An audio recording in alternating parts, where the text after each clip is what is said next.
Hi guys, welcome to this channel. My name is Pooja and I am going to teach you biology, जिसमें मैं आपको पढ़ा रही थी चैप्टर सेल, जिसमें मैंने आपको काफ़ी कुछ पढ़ा दिया था, बता दिया था। अब हम स्टार्ट करेंगे अपने न्यू टॉपिक के बारे में, जो है आपका प्रोटोप्लाज्म। इसके पहले मैंने आपको सेल की बेसिक चीज़ें बताई थी, और what is prokaryotic, eukaryotic cell and what is the difference between these two cell type of cell. तो उसके बारे में हमने डिटेल से पढ़ लिया था। उसके बाद कल के वीडियो में हमने ये पढ़ा था कि सेल के पार्ट्स क्या क्या होते हैं, और उससे रिलेटेड चीज़ें हमने जानी थी शॉर्ट में। और फिर हमने ये जाना था कि जो सभी जीवों में सेल पाया जा रहा है, उसकी सेल और साइज़ क्या होती है। ठीक, उसके बाद हमने डिस्कस किया था कि जो भी सेल पाए जा रहे हैं लिविंग ऑर्गेनिज्म में, उन सभी में कॉमन क्या है, जिसमें हमने 3-4 पॉइंट डिस्कस किए थे। उसके बाद मैं आपको बता रही थी आगे हम डिस्कस करेंगे कि सेल के पार्ट्स कौन कौन से हैं, और डिटेल में डिस्कस करेंगे। तो मेरा पहला पॉइंट था जीवद्रव्य यानी कि प्रोटोप्लाज्म। ठीक है, जो एक मैच्योर सेल होता है उसको हम 3 भागों में डिवाइड कर देते हैं। तो वो था प्रोटोप्लाज्म पहला, दूसरा था आपका रसधानी यानी कि वैक्यूल्स, एंड तीसरा था आपका सेल वॉल। तो सेल वॉल के बारे में हम जो है अब पढ़ेंगे एक एक करके, सेल वॉल के बारे में, प्रोटोप्लाज्म के बारे में एंड वैक्यूल्स के बारे में। तो सबसे पहले हम अपने पहले पॉइंट के बारे में बात करेंगे, वो था आपका जीवद्रव्य यानी कि प्रोटोप्लाज्म।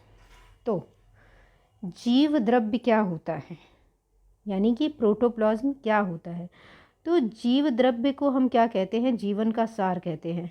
ठीक, जीवन का सार, जैसे आप अपने बुक में, इंग्लिश की बुक में आप पढ़ते हैं कि what is the central idea of poem. तो उस पोएम का जो सार होता है वो आप सेंट्रल आइडिया में पढ़ते हैं। उसी तरीके से जो सेल होता है उसका जो सार होता है वो क्या होता है, जीव द्रव्य होता है, यानी कि प्रोटोप्लाज्म होता है।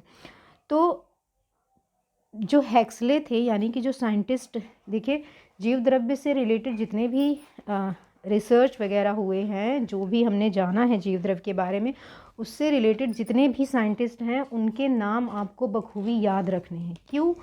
क्योंकि ये पूछे जाते हैं आपके एग्ज़ाम्स में, चाहे वो आपके इंटर के एग्ज़ाम हो या फिर आपके एकेडमिक के जितने भी पेपर होते हैं, चाहे वो इंटर के हों या फिर आपके बीएससी के हों, एमएससी के हों, या फिर जितने भी कॉम्पिटिटिव एग्ज़ाम होते हैं, उसमें हम 1 लाइन के जो क्वेश्चन होते हैं उसमें इन साइंटिस्ट के बारे में क्वेश्चन आपसे ज़रूर पुटअप किए जाते हैं। किसी न किसी एग्ज़ाम में ज़रूर ये क्वेश्चन आ ही जाते हैं। तो जितने भी साइंटिस्ट इससे रिलेटेड होंगे उस सब के बारे में आपको जानना है। तो पहले जो साइंटिस्ट हैं वो है हक्सले। हक्सले ने हमको क्या बताया जीवद्रव्य के बारे में, कि ये भौतिक आधारशिला है, किसकी, लाइफ की। पहले हमने क्या पढ़ा, ये जीवन का सार है। ठीक, उसके बाद हक्सले ने हमको ये बताया कि ये फिज़िकल बेसिस ऑफ लाइफ है, यानी कि जीवन की भौतिक आधारशिला है। यानी कि जो जीवन होता है वो, हमने क्यों कहा इसको भौतिक आधारशिला, हमने इसलिए कहा क्योंकि जो प्रोटोप्लाज्म होता है वो एक सेल को अलाइव रखता है। प्रोटोप्लाज्म की वजह से ही एक सेल को हम अलाइव कह सकते हैं। इस वजह से हम प्रोटोप्लाज्म को क्या कहते हैं, भौतिक आधारशिला कहते हैं, किसकी, जीवन की। तो जो लिविंग बीइंग होता है उसको हम लिविंग क्यों कहते हैं, क्योंकि उसमें प्रोटोप्लाज्म उसके सेल में पाए जाते हैं।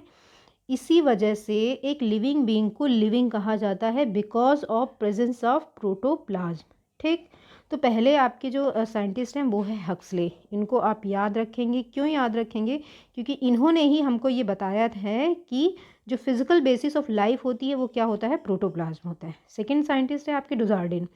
डुजार्डिन ने 1835 में हमको ये बताया।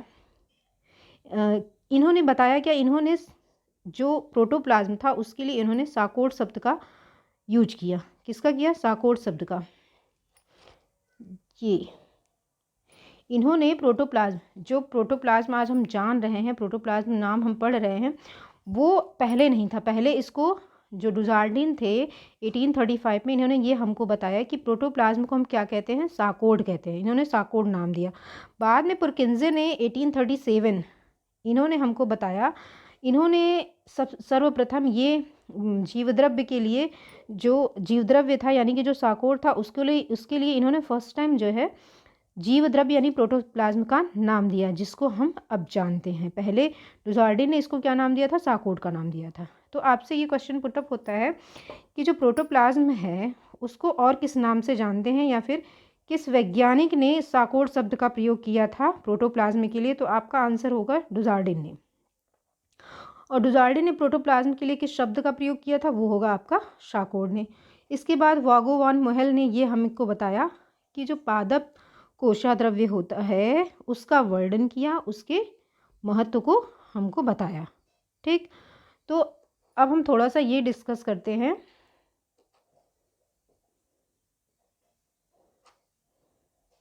एक मिनट,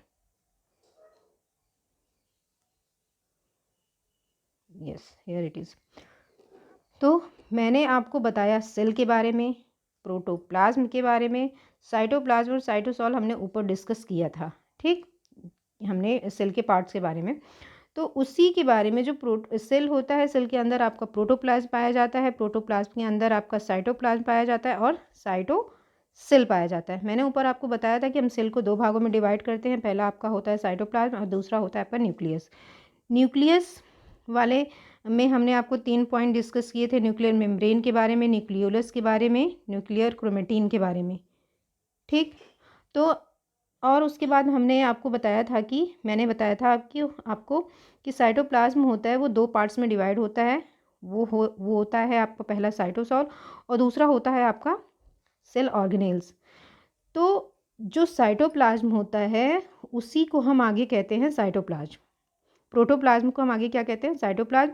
और साइटोप्लाज्म में आपका क्या होता है? साइटोसॉल होता है और सेल ऑर्गेनेल्स होते हैं। तो ये क्या, outside cell membrane extra cellular matrix पाया जाता है। क्या पाया जाता है? आउटसाइड ऑफ द सेल क्या पाया जाता है? एक्स्ट्रा सेलुलर मैट्रिक्स पाया जाता है।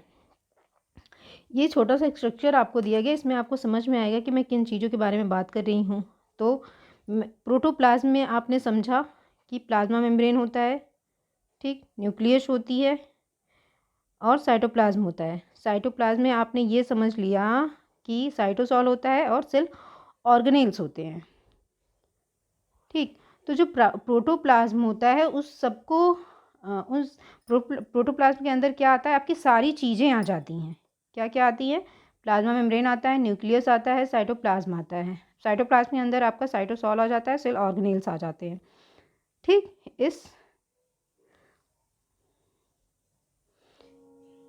इसके थ्रू आप समझ सकते हैं कि जो सेल होता है, सेल में ही प्रोटोप्लाज्म पाया जा रहा है, प्रोटोप्लाज्म में साइटोप्लाज्म पाया जा रहा है, साइटोप्लाज्म में आपका साइटोसॉल पाया जा रहा है। तो जो सेल के बाहर वाला एरिया होता है उसको हम क्या कहते हैं? एक्स्ट्रा सेलुलर मैट्रिक्स कहते हैं।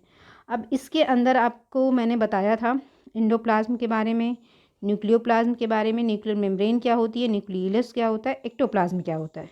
ठीक, तो धीरे धीरे आगे आगे हम इसके बारे में बहुत डिटेल में डिस्कस करते चलेंगे।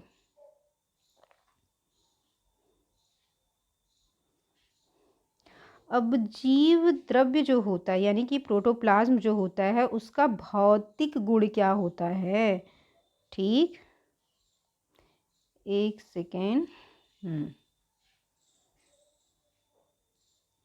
जो उसका भौतिक गुण होता है, अगर हम सूक्ष्मदर्शी यानी कि माइक्रोस्कोप से स्टडी करेंगे तो जो उसका प्रोटोप्लाज्म की जो प्रॉपर्टीज़ होती हैं, फिजिकल प्रॉपर्टीज़, वो ये हैं कि यह एक स्वच्छ रंगहीन चिपचिपा यानी कि जेली लाइक जिलेटेरियस सबस्टेंस जैसा दिखलाई देता है।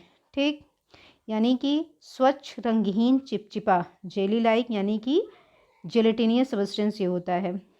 और विभिन्न पदार्थों के अनेक सूक्ष्म कणों का, अति सूक्ष्म कणों का जलीय विलयन होता है। इस कारण यह चिपचिपा होता है, लचीला होता है और कणिकामय होता है। ठीक है, इसे धागे के समान खींचा जा सकता है जो छोड़ने पर पुनः अपने स्थान पर वापस आ जाता है, जस्ट लाइक स्प्रिंग। ठीक, स्प्रिंग को हम एक बार तानते हैं तो वो बढ़ जाता है, जैसे ही हम उसको छोड़ते हैं वो अपने एज इट इज़ पहले की पोजीशन में आ जाता है। उसी तरीके से आपका प्रोटोप्लाज्म होता है। ठीक, ये अति सूक्ष्म कणों का जलीय विलयन होता है। जिस वजह से ये चिपचिका यानी कि विस्कोस होता है, इलास्टिक यानी कि लचीला होता है, और कणिका में यानी कि ग्रैनुलर होता है। और ये कैसी रचना होती है? धागे समान वाली रचना होती है, स्प्रिंग लाइक। इसमें एक या भिन्न आकार की रिक्तिकाएं पाई जाती हैं, अनेक रिक्तिकाएं यानी कि वैक्यूल्स पाए जाते हैं, जो कैसे होते हैं? ये फेनयुक्त दिखलाई पड़ते हैं। क्यों फेनयुक्त दिखलाई पड़ते हैं? इस वजह से क्योंकि उसमें अनेक रिक्तिकाएं, छोटे छोटे वैक्यूल्स पाए जा रहे हैं, ठीक है, जो बाह्य उत्तेजनों यानी कि गर्मी, बिजली के आघात, रासायनिक पदार्थों से अनुक्रिया करता है, और उत्तेजनशीलता जीव द्रव्य का जन्मजात लक्षण होता है। Because of the physical characteristic, ये जो फिजिकल कैरेक्टरिस्टिक इसमें पाई जा रही हैं, उसी की वजह से ये उत्तेजनशीलता जीव द्रव्य का जन्मजात लक्षण बन जाता है। किसके प्रति? ये जो भी हमारे इन्वायरमेंट में सेंसेशंस उसको मिलते हैं, जैसे कि गर्मी हो गया, बिजली के आघात हो गए, रासायनिक पदार्थों से इसकी अनुक्रिया हो गई, तो इस वजह से हम जीव द्रव्य को क्या कहते हैं कि इसमें उत्तेजनशीलता का जन्मजात लक्षण पाया जाता है। कहीं कहीं पे टाइपिंग की थोड़ी सी मिस्टेक हुई है, उसके आप इग्नोर करें, ठीक है, वो मैं ठीक कर दूंगी किसमें? आपका जब PDF आपको दूंगी तब। अब हम जान लेते हैं कि जो जीवद्रव्य होता है उसमें कई तरीके की गतियाँ पाई जाती हैं। तो वो प्रवाही गतियाँ होती हैं, यानी कि स्ट्रीमिंग मूवमेंट होती हैं, उसके बारे में हम डिस्कस करते हैं। तो पहला जो मूवमेंट होता है वो साइक्लोसिस का मूवमेंट होता है। यह भ्रमण यानी कि यह मूवमेंट जो है दो प्रकार। सबसे पहले हम ये जान लेते हैं कि मूवमेंट क्या होता है और लोकोमोशन क्या होता है। ये दो वर्ड्स हैं जिसमें बच्चे बहुत कंफ्यूज होते हैं, सॉरी। तो जो मूवमेंट होता है, मूवमेंट में जो कुछ भी मूवमेंट कर रहा होता है वो एक जगह पे प्रेजेंट होकर करता है मूवमेंट, ठीक, जस्ट लाइक प्लांट। और लोकोमोशन जो होता है उसमें ट्रांसफ़र ऑफ प्लेस होता है, यानी कि एक प्लेस से दूसरे प्लेस पे कुछ चल के जाता है, तो उसको हम लोकोमोशन कहते हैं। एक स्थान से दूसरे स्थान पर जाना ये लोकोमोशन है। और एक ही स्थान पर प्रेजेंट होकर कोई मूवमेंट करना, संचरण करना, उसको हम क्या कहते हैं? मूवमेंट कहते हैं। जस्ट लाइक प्लांट की आपने देखी होंगी जो शाखाएं होती हैं वो चारों तरफ बढ़ती हैं, उसकी जड़ें बढ़ती हैं, तो उसको हम मूवमेंट कहते हैं, ठीक। और हमारा एक जगह से दूसरे स्थान को जाना ये होता है लोकोमोशन। तो जो मूवमेंट पाया जाता है किसमें? जीवद्रव्य में, वो पहला है आपका साइक्लोसिस यानी कि जीव द्रव्य भ्रमण। अब यह भ्रमण कितने तरीके का होता है? ये दो तरीके का होता है। पहला क्या है? यदि जीव द्रव्य एक कोशा के अंदर रिक्तिका के चारों ओर केवल एक दिशा में ही घूमता है, रोटेट करता है, घूर्णन करता है रिक्तिका के चारों तरफ, ठीक, तो उसको हम क्या कहते हैं? और ये देखा किस में जाता है? ये देखा जाता है वेलिशनेरिया में और हाइड्रिला में की पत्तियों में। दूसरा है यदि एक ही कोसा में अनेक दिशाओं में घूमता है, ठीक, वो वैक्यूल के चारों तरफ नहीं घूमता है, वो एक ही कोसा में कई दिशाओं में जब घूमता है तो इसे हम परिसंचरण कहते हैं। क्या कहते हैं? और ये किस में देखने को मिलता है? ये देखने को मिलता है वेलिशनेरिया ट्रेडिकेंसिया में, कि ये पुंकेसरी जो रोम होते हैं उसमें ये देखने को मिलता है, ठीक। अब मैं आपको इसका डायग्राम भी दिखा देती हूँ।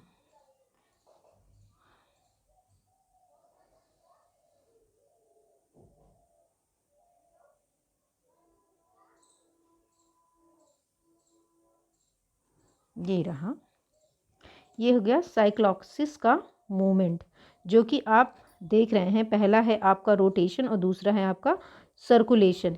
ये देख रहे हैं आप,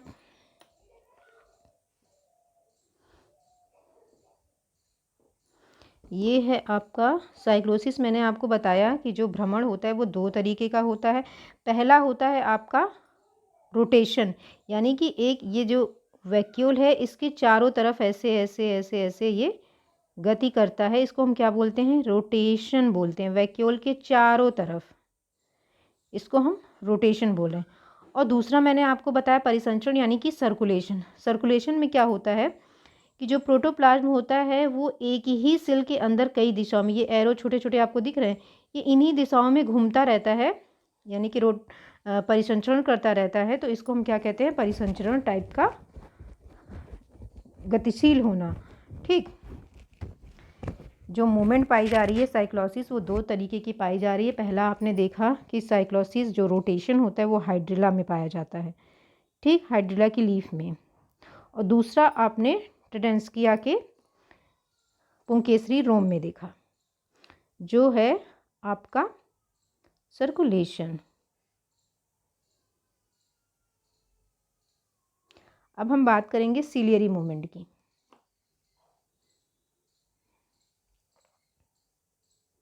यानी कि पश्चिमाभिकीय गति, सिलियरी मूवमेंट। इसमें पश्चिमाभिका के द्वारा गति होती है, जैसे कि क्लेमाइडोमोनास में, ठीक। उसके बाद तीसरा है आपका अमीबी गति, यानी कि जैसे कि आपने अमीबा देखा होगा, अमीबा किस तरह गति करता है, ये गति करता है अपने स्यूडोपोडिया यानी कि कूटपाथ के द्वारा। वैसे ही अमीबीय गति जो है प्रोटोप्लाज्म में पाई जाती है। तो ये प्रोटोप्लाज्म की जो गति होती है ये पाई जाती है स्लाइम मोल्ड यानी कि अवपंख में, ठीक। अब मैं आपको डायग्राम में सभी को दिखा देती हूँ। ये है आपका डायग्राम। पहला है आपका साइक्लोसिस में दो तरीके के मैंने बताया, फिर तीसरा आपका था सिलियरी, और है ये है अमीबॉयड मूवमेंट, जो कि अमीबा लाइक स्ट्रक्चर डेवलप करता है जैसे कि स्यूडोपोडिया का, उसके थ्रू ये गति करता है।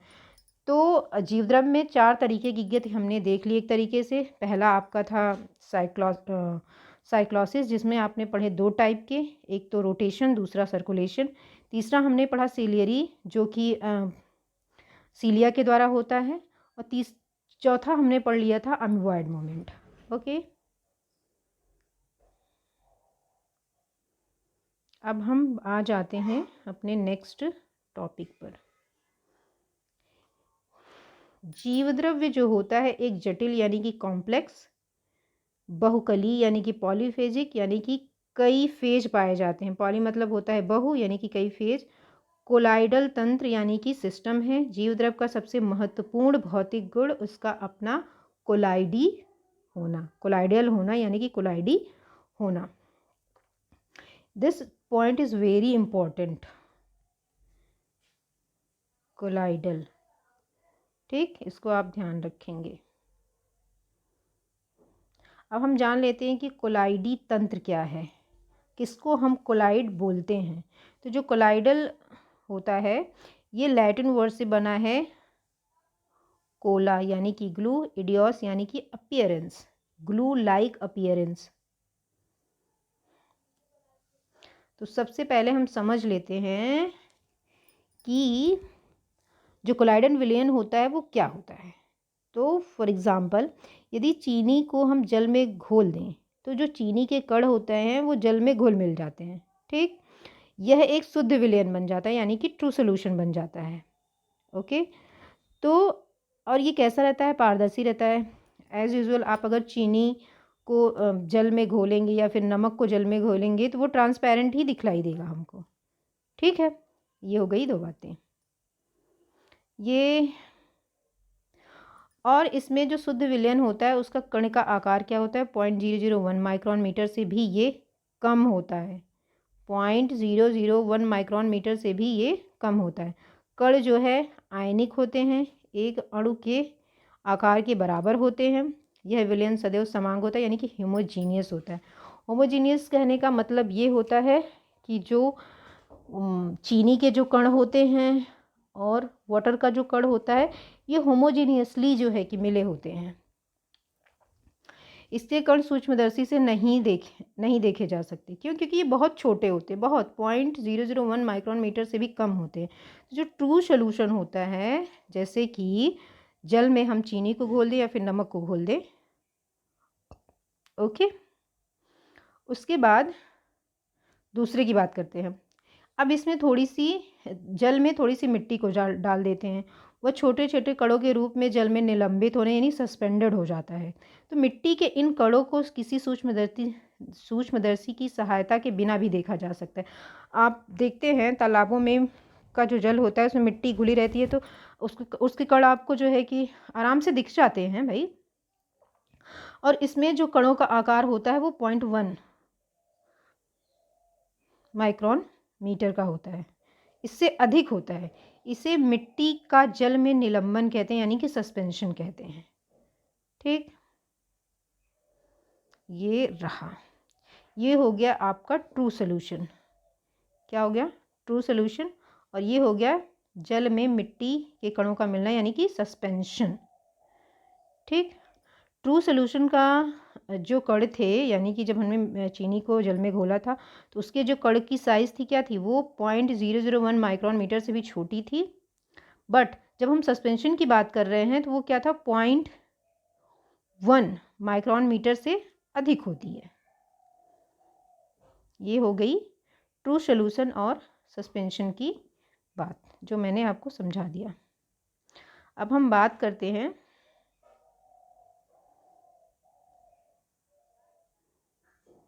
देखिए, बहुत से ऐसे पदार्थ होते हैं जिनको यदि जल या किसी अन्य विलायक में डाला जाए तो वे अणुओं या आयनों में विच्छेदित नहीं होते हैं, किंतु अणु समूहों के रूप में पूरे द्रव में वितरित हो जाते हैं। इन अणु समूहों का आकार निलंबित कणों से छोटा परंतु शुद्ध विलयन के कणों से बड़ा होता है। यानी कि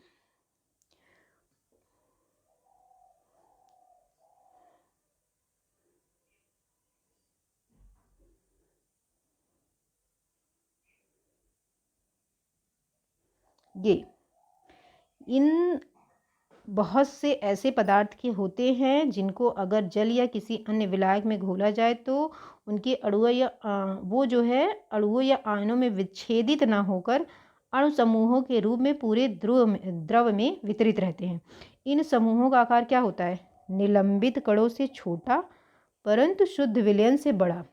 यानी इसके और इसके बीच की साइज होती है, उससे हम अति सूक्ष्मदर्शी यानी कि अल्ट्रा माइक्रोस्कोप से देख सकते हैं।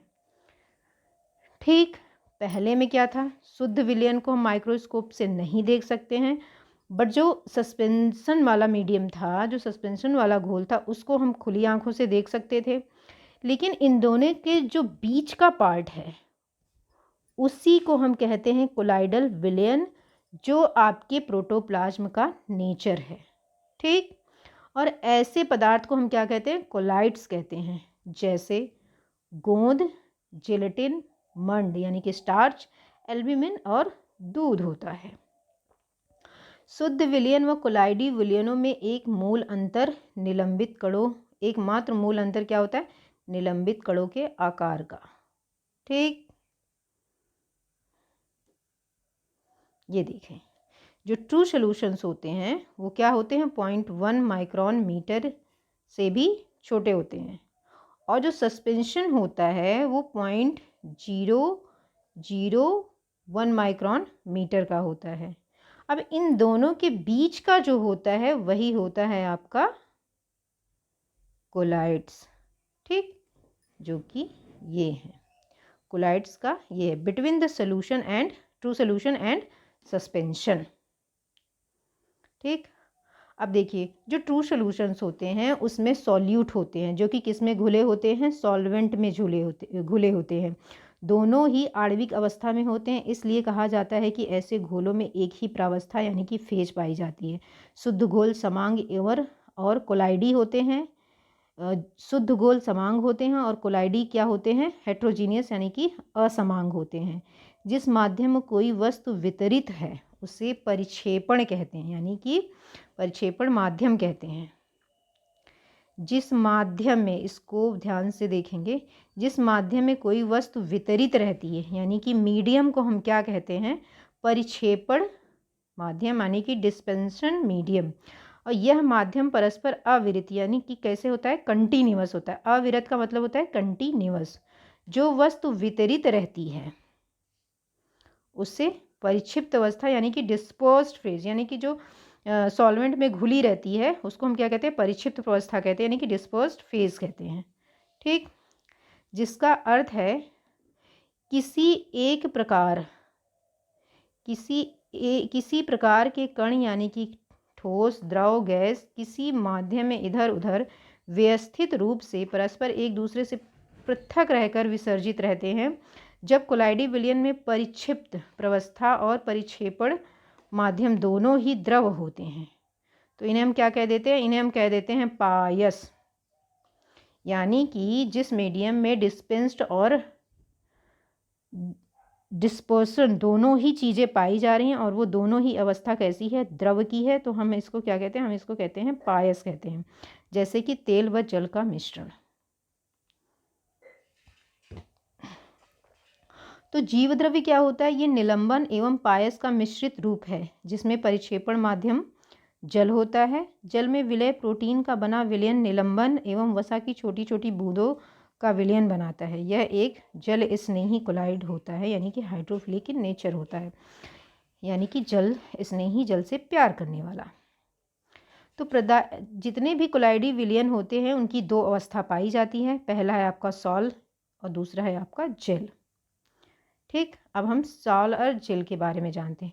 तो जो सॉल अवस्था होती है एक तरल के रूप में, यानी कि लिक्विड के रूप में होती है। जब यही लिक्विड घोल गाढ़ा और अर्ध ठोस यानी कि सेमी सॉलिड के रूप में बदल जाता है तो इसे हम क्या कहते हैं, जेल कहते हैं। परिस्थितियों के परिवर्तन पर सॉल व जेल एक दूसरे के रूप में रूपांतरित होते रहते हैं। ठीक, ये है आपका सॉल स्टेज और ये है आपका जेल स्टेज। ये एक दूसरे में परिवर्तन होता रहता है, इसके एक दूसरे का रूप लेते रहते हैं। अब हम बात करते हैं कि जो ये सॉल या जेल होता है, उदाहरण के लिए फॉर एग्जांपल हम समझते हैं कि क्रीम एक सॉल है, परंतु इसके मथने पर जो मक्खन हमको मिलता है वो क्या हो जाता है, जेल अवस्था में आ जाता है। इसको मथने पर वह मक्खन के रूप में बदल जाती है। यदि मक्खन को गर्म किया जाए तो वो पुनः पूर्व दशा में आ जाती है।